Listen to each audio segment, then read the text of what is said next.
Everybody knows the legends, but the real roots run deeper, hidden in one-album wonders, harmony trios, and UK sound system collectives that never touch the charts but shape the sound. Tonight we're digging up 10 obscure reggae groups you need in your crates today. One essential track each, and exactly what to listen for. The one-drop versus steppers feel, the dub choices in the mix, and the harmonies that make the bass line feel like a prayer. If your playlist stops at the usual suspects, you're missing the Black Arc gems, Wackies deep cuts, and UK roots that kept the culture alive off radio. These aren't footnotes, they're the blueprint. From the Gatherer's righteous words of my mouth to the Royals' stark devotion, with detours through Misty and Roots, the Simmerons, Tetrack, and more, heavy bass, meditative keys, harmonies that lift the roof. This is Cetrends. Subscribe, hit the bell, and let's drop the needle. Watch to the end and comment your sleeper reggae group plus one must-hear track. I'll pin the best for part 2.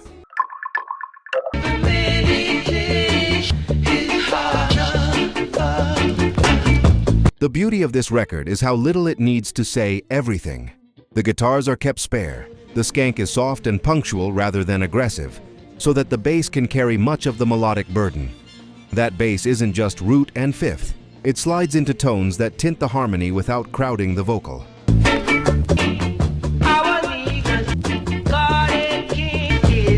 You hear percussion splashes and the kind of spring reverb trails that seem to continue the lyric after the line ends. Classic mid to late 70s Black Arc vocabulary, echo as theology. The chorus works because of restraint.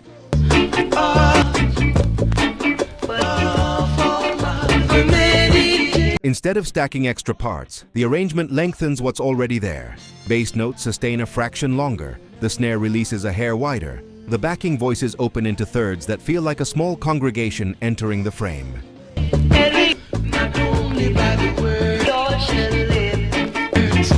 Lyrically, the song is devotional, but the devotion is practical.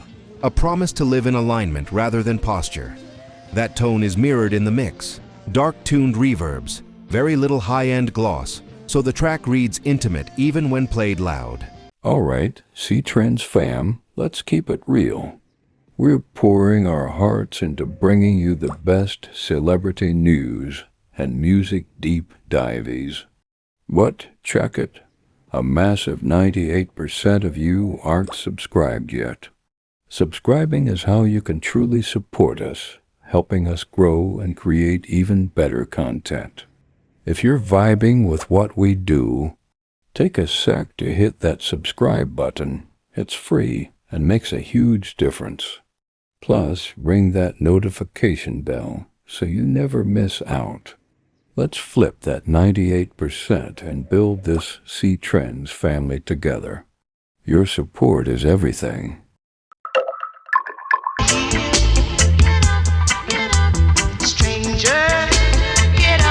Wackies' Bronx studio had a sonic fingerprint, New York concrete wrapped around Kingston circuitry, and Stranger is a perfect specimen. The drum sound is dry and forward, the kick is rounded, the snare lightly sanded, giving the rhythm a soft shoulder that lovers' rock craves.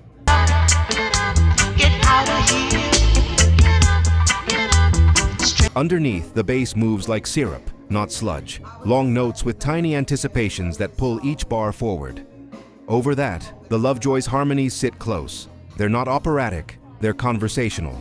Two voices sharing one melody, drifting apart and finding each other again by the end of a phrase. Wackies' mixes are famously dub-aware, even on straight vocal cuts. You go your way. Here, delays fold into the groove like shadows, and the organ bubble is more felt than heard, a pulse that tucks the beat rather than underlining it.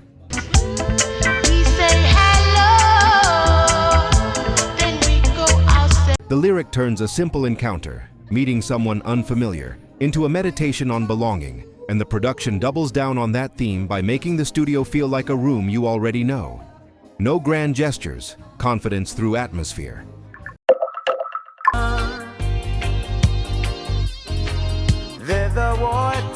Misty were a community before they were a band. Southall activists, sound system stewards, and a live machine forged in union halls and anti-racist festivals. Musi-O-Tunya carries that weight in its pacing. The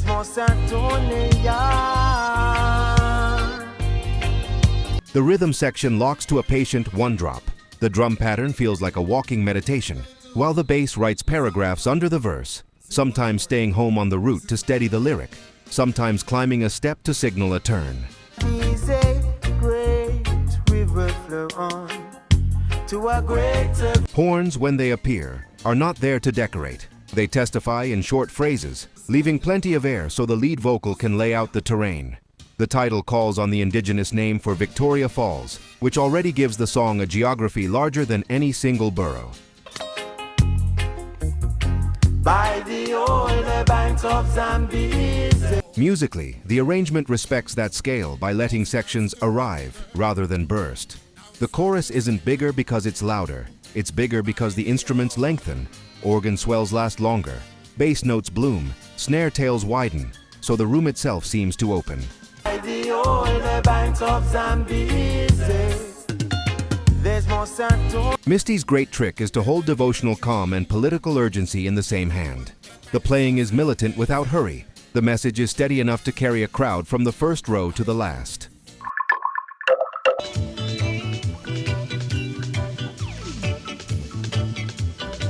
Before UK reggae had infrastructure, the Cimarons were already building it.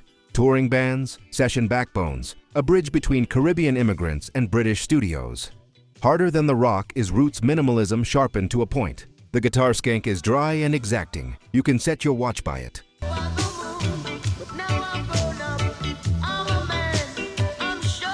The drums sit on top of the meter with near-military regularity, but they're not stiff. The ghost notes on the snare make the groove breathe, while the hi-hat opens just enough on choruses to lift the roofline. The bass sounds like masonry, centered, controlled, never flabby, so when it deviates from the root for a bar, you really feel the floor tilt.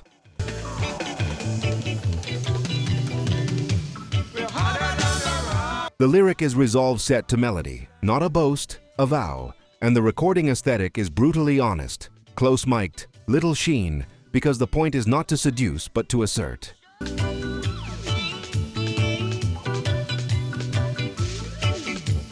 This is UK Roots declaring itself contemporaneous with Jamaica, not a mirror of it. Pull the track apart and you'll hear the training manual for later British bands. Keep the arrangement spare, trust the pocket, and let conviction be the reverb.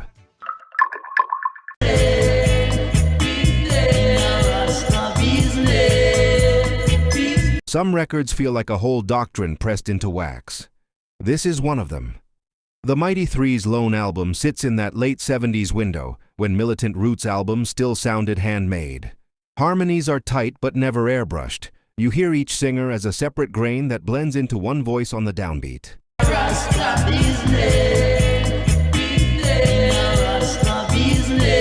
The rhythm section favors steppers' propulsion in the chorus, 4-on-the-floor kick drum turning the lyric into movement, then eases back into a one-drop feel in verses to give the message space.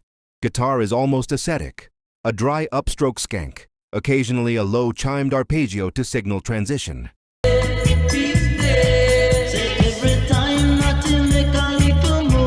Keys do real work, organ bubbles keep the time honest, and a few high reedy lines stitch the bar lines together without crowding the vocal. In the mix, delays are used like punctuation. The last word of a key line will catch a short echo and fall away, making the thought linger.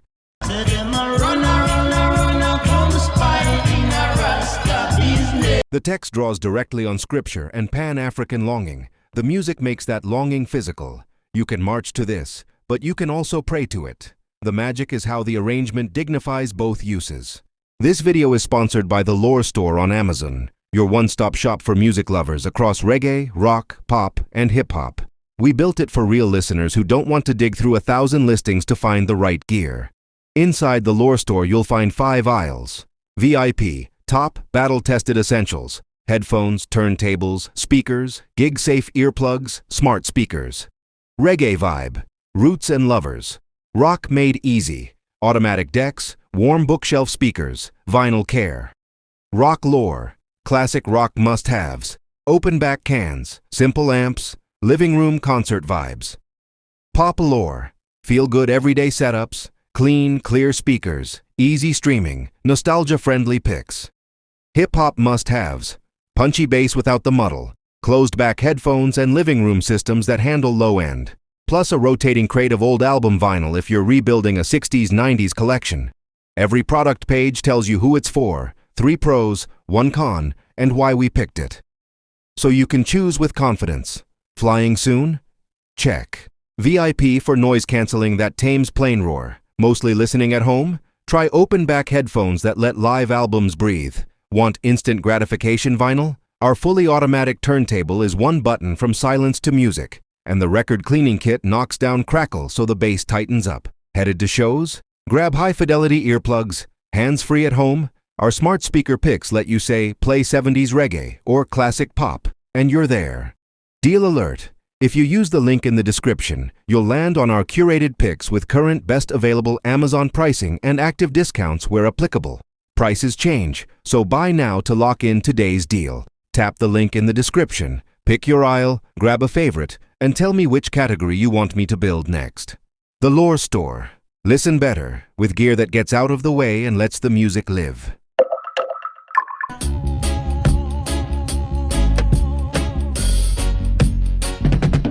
A harmony trio framed by Augustus Pablo's Rocker's palette. Let's Get Started is the sound of late 70s roots at full focus. Minor key gravitas, melodica smoke curling through the mix, and a bass line that moves like groundwater.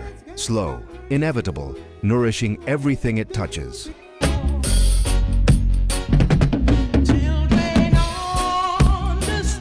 The rhythm section never hurries. One-drop verses leave air around the vocal stack. In the chorus, the kick leans toward stepper's momentum, so the message feels like forward motion rather than mere uplift.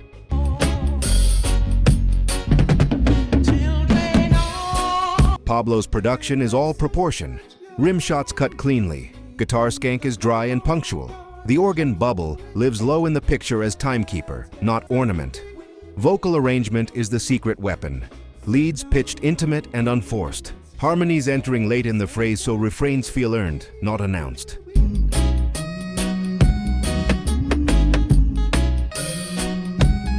The dub sensibility, short delay throws, spring reverb that blooms and disappears, turns space into theology. It's devotional music with an engineer's discipline, where every shade of echo and every note length argues for balance, calm, and resolve.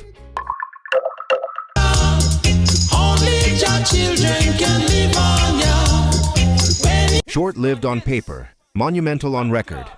Children of Jah is roots harmony at its most weightless and most grounded, a paradox achieved by keeping the band small on the surface and deep at the center.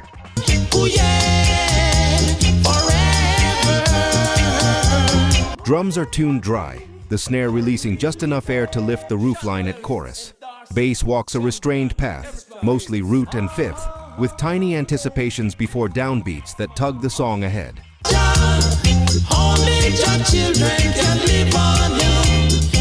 Guitar is almost ascetic, a narrow EQ'd upstroke that functions like punctuation. Over that grid, the Chantells' voices braid, 1 lead in calm testimony, 2 harmonies that arrive on the back half of lines, creating the feeling of a congregation gathering around a witness.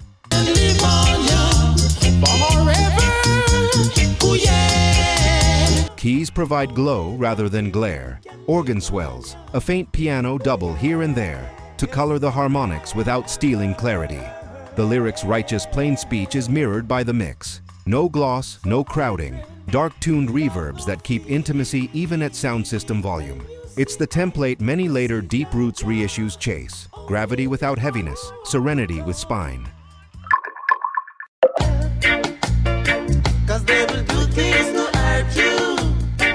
Cut in the crucible of late 70s Kingston studio craft, Woman is like a shadow, rides a pocket so relaxed and so exact that the harmony stack can float without ever losing center. The revolutionary style drum sound, firm kick, tight cross stick, hi-hat that opens by degrees, gives the verse a heartbeat pace. When the chorus lands, the snare widens and the bass lengthens its note tails, making the hook feel taller without anyone touching the faders. 'Cause they will do things to hurt you. The Meditation's trademark is conversational blend. 3 distinct grains of voice that meet on the downbeat and separate at the bar line, turning relationship observation into call and answer liturgy. they will hurt you. 'Cause woman is like a shadow. Arrangement choices are small and perfect. Organ bubbles that stitch the barleans, guitar partials high enough to avoid masking the vocal, a few horn phrases that testify and vanish. Oh, how much you care. 'Cause they will do things. What could read as aphorism on the page becomes live texture in the groove. The band's refusal to overstate lets nuance be audible, which is why the track still feels like a room you can walk into and recognize. Reality, you gotta face the fact. Baby, we'll lose. A stepper's locomotive with velvet corners, 4 on the floor kick, bass as anvil, and harmony that rides the chassis instead of fighting it. Heart Made of Stone is a masterclass in extended mix thinking. The 7 edits work, but on the 12th, the song breathes. Dub windows open after key lines. Guitar skank drops out to reveal pure drum and bass architecture, and the vocal returns like a lighthouse in fog. No, you should have let me know. It's no. The hook hangs in the air because the rhythm section gives it space to ring.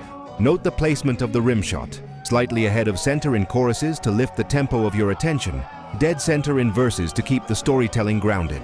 You should have let me know. It's no use you hide. Harmony is bittersweet, never saccharine. The lead line stays within a modest range, so the blend can do the emotional modulation. It's the rare roots anthem that feels both militant and merciful, granite in the low end, human warmth in the voices, all of it engineered to move a crowd in body and in will. All right, Cetrends fam, let's keep it real.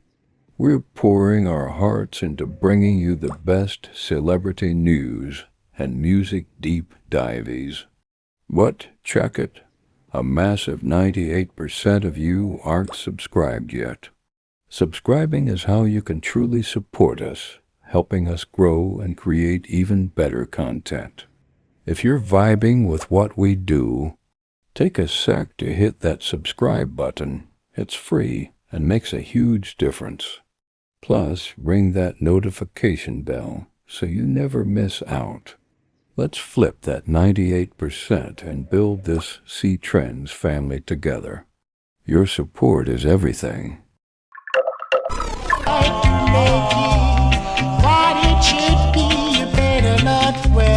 Roy Cousins' project distilled the devotional core of roots into arrangements so spare they feel carved, not written.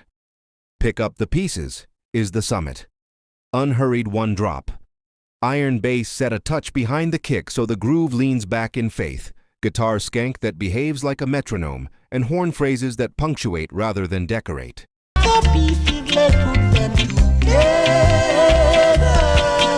The vocal sits forward, almost dry, the harmony answering in thirds like neighbors stepping into the doorway as the testimony gathers. There's no race to the chorus. The song trusts that repetition, phrasing, and breath control will do the lifting.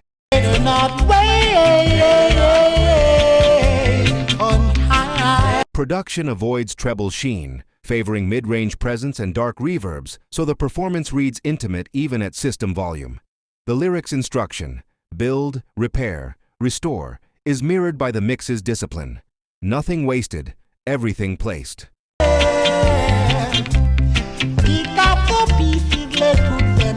As a single and as the spine of a classic LP, it became a touchstone for singers and collectors because it models a way of being in sound, steadfast, uncluttered, resolute, that outlasts fashion.